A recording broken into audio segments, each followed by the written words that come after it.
Olá, boa tarde para você. Obrigado pela sua companhia aqui no Informe Região desta sexta-feira, 27 de setembro. Na edição de hoje, dentre outros assuntos, você vai ver que o Ministério Público denunciou 17 pessoas por atentarem contra a segurança e o funcionamento do serviço da coleta de lixo aqui em Rio Grande. O Informe Região está começando agora com a continuidade da nossa série de entrevistas com os candidatos à Prefeitura de Rio Grande.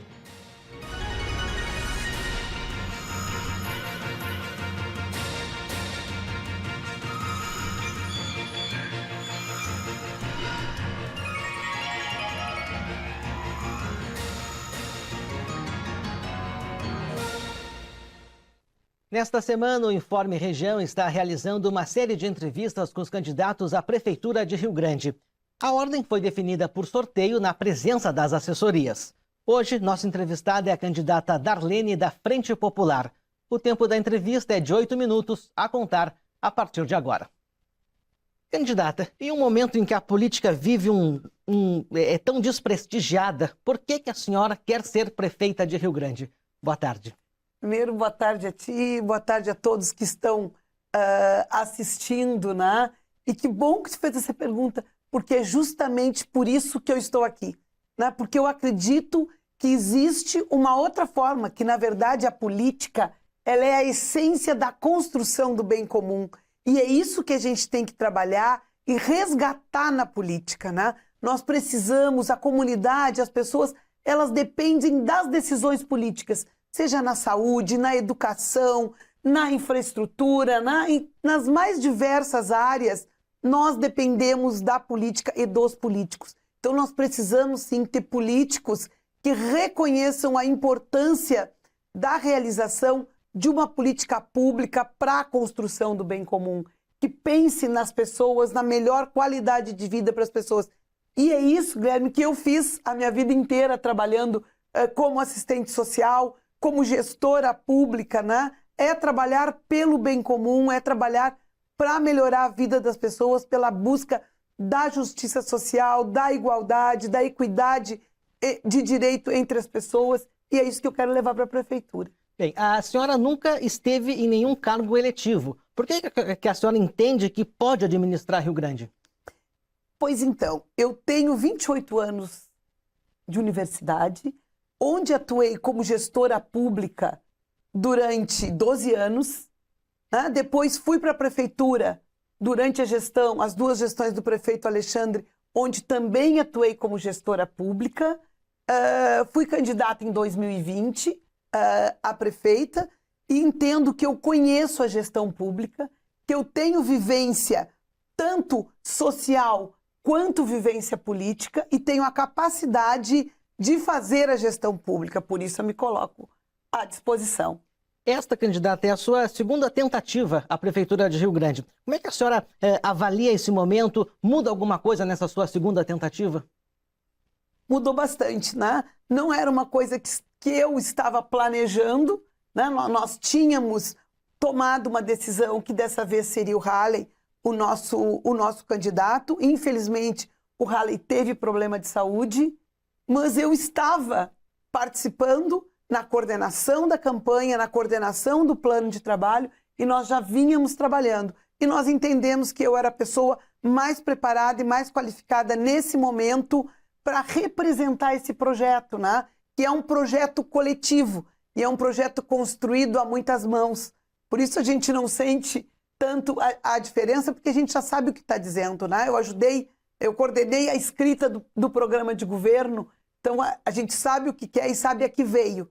E eu sei que tenho as condições, né, e tenho a coragem e a sensibilidade para assumir nesse momento essa candidatura com muita vontade. Especialmente, né, hoje eu sou a única mulher candidata. Então, quando eu falo que a gente traz sim uma nova proposta, um novo olhar, porque é um novo olhar. É um olhar feminino, é um olhar diferente do que está posto aí pelos demais candidatos. Como a senhora disse, a senhora é a única mulher concorrendo ao cargo de prefeita. Quais são as suas políticas públicas que a senhora tem para as mulheres? Que coisa boa, porque nunca ninguém pergunta sobre isso, né? O quanto nós somos mulheres, a maioria da população, e a gente acaba às vezes esquecendo das políticas públicas para as mulheres, né?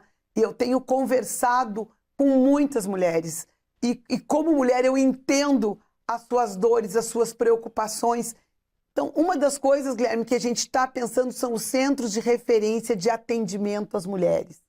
Né? Um estilo tudo fácil para que as mulheres possam buscar o auxílio. Muitas delas trabalham, não têm a condição de vir num centro de referência no centro. Então, a gente quer criar esses centros em 5 regiões do município, descentralizados, para dar uma atenção maior às mulheres, né?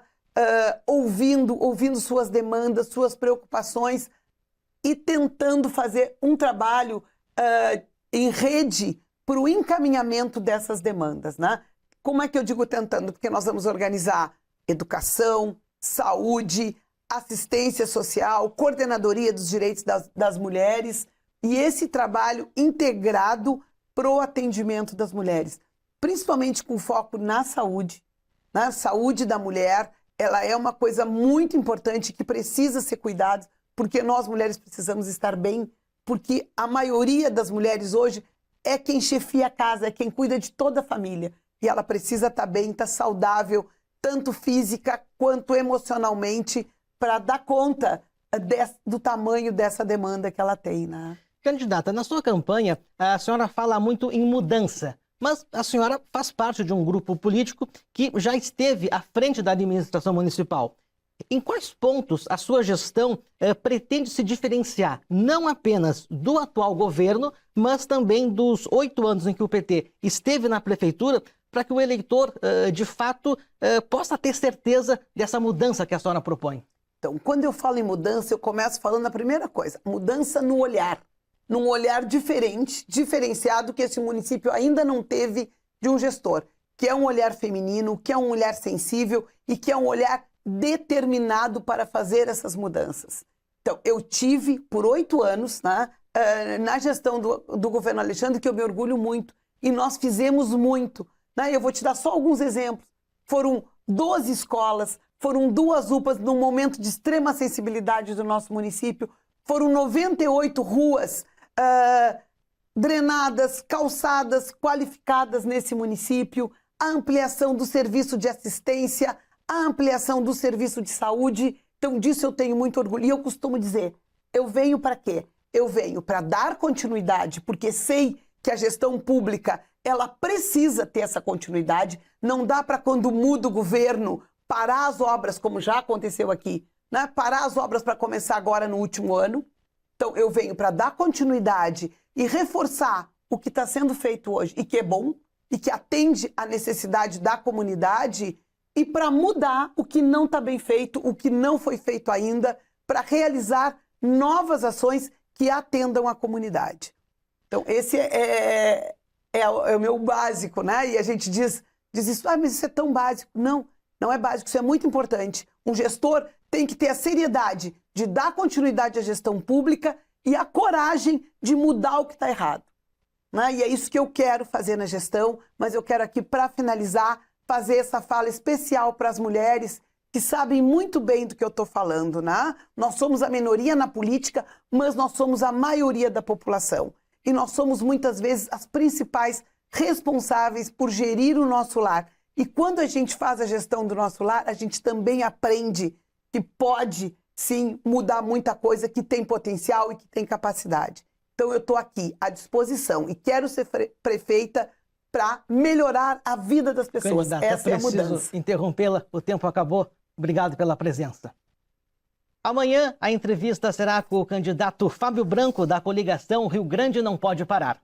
Vamos com a previsão do tempo. Em Rio Grande, tarde de céu nublado. Os ventos ficam em 9 km por hora, já a umidade em 81%. A temperatura ficará entre 19 graus a máxima e 14 graus a mínima. Tarde de céu fechado também em São José do Norte. Os ventos podem chegar a 9 km por hora. A umidade se mantém na casa dos 81%. A temperatura ficará entre 19 graus a máxima e 14 graus a mínima. Em Dom Pedrito, tarde de sol entre nuvens. Os ventos ficam em 11 km por hora. A umidade em 63%. A temperatura ficará entre 21 graus a máxima e 14 graus a mínima. Previsão de chuva a qualquer hora em Camaquã nesta tarde. Os ventos ficam fracos em 16 km por hora e a umidade fica um pouco mais alta e hoje poderá chegar a 75%. A temperatura ficará entre 20 graus a máxima e 14 graus a mínima. Tarde de céu fechado com possibilidade de chuvas em Venâncio Aires. Os ventos ficam em 11 km por hora, já a umidade em 68%. A temperatura ficará entre 22 graus a máxima e 16 graus a mínima. O município de Rio Grande decretou situação de emergência em razão das chuvas que atingiram a cidade nos últimos dias. De acordo com a Defesa Civil, do último dia 19 até ontem foram registrados 264 milímetros de chuva. Esse número é o dobro da média de chuva esperada para todo o mês de setembro. Ainda conforme a Defesa Civil, 43 famílias estão fora de casa por conta da cheia do Arroio das Cabeças, na Vila da Quinta. Além de Rio Grande, Porto Alegre, Camaquã, Santa Cruz do Sul, Dom Pedrito e Pelotas também decretaram situação de emergência em razão das chuvas. Ontem a gente mostrou aqui no Informe Região que um trecho da BR-116, no quilômetro 407, havia cedido em razão dos danos causados pela água. Hoje, equipes de engenharia da Ecosul e do DENIT reforçaram com pedras o canteiro central da rodovia no ponto atingido. A medida é para combater a erosão causada pela água no quilômetro 407, sentido Pelotas. O trânsito no local segue sendo desviado pela pista sentido Camaquã, sem previsão de normalização. De acordo com a Ecosul, um especialista chega a Pelotas nesta sexta-feira para iniciar a projeção da nova drenagem e reconstrução da pista sentido sul.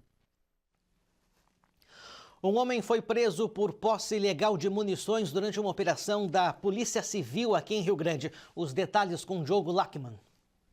A prisão aconteceu no bairro Profilurbe durante a operação Rédea Curta na tarde da última quarta-feira. O homem de 24 anos já possuía antecedentes criminais por posse de arma de fogo e tráfico de drogas. Ainda durante a operação foram cumpridos 4 mandados de busca e apreensão.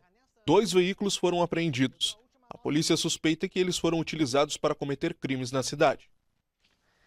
O Ministério Público em Rio Grande denunciou 17 pessoas por atentarem contra a segurança e o funcionamento do serviço da coleta de lixo aqui na cidade. De acordo com a denúncia, os acusados montaram barricadas para impedir a entrada e a saída de caminhões da sede da empresa responsável pela coleta do lixo. Ainda de acordo com a denúncia, os funcionários da coleta de lixo foram ameaçados de que seriam alvejados por tiros caso tentassem transpor as barricadas. O fato aconteceu em julho deste ano. A denúncia agora será analisada pela Justiça. E assim, a gente encerra o Informe Região de hoje. Para você continuar com a gente, siga nossas redes sociais no Instagram e no Facebook. É TV O Farol do Sul. Se inscreva também em nosso canal no YouTube. Lá você encontra a nossa programação completa. Obrigado pela sua companhia, uma ótima tarde para você. A gente volta a se encontrar amanhã.